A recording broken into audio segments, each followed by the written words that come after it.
સવાર સવારમાં કપડાં ધોઈને પછી બાથરૂમનો વારો લીધો. બાથરૂમ પણ ધોવું પડે ને.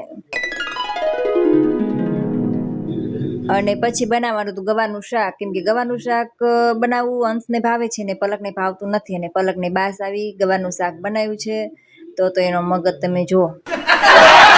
એની એક તહેવારે આવી તરત કપડાં ચેન્જ કરી નાખે.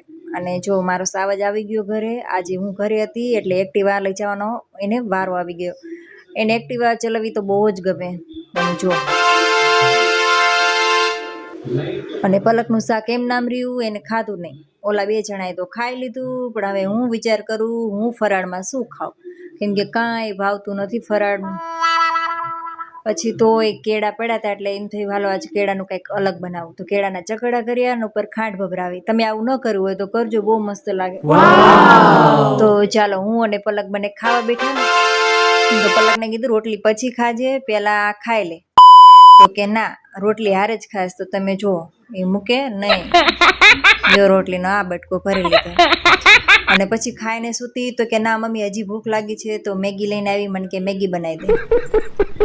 અને આજે લાઇટ હતી નહીં સવારની. અને જો મને કે મમ્મી ગરમી બહુ જ થાય છે તો મેં તો હાલ પંખો ચાલુ કરું. તો મને કે હવે પંખો બંધ કરી દે. સાચે જ અમારે એકને જ લાઇટ નથી, બધાને આજુબાજુ વાળા બધાને લાઇટ હતી. ફોન કર્યો પણ હવે આવે ત્યારે સાચા.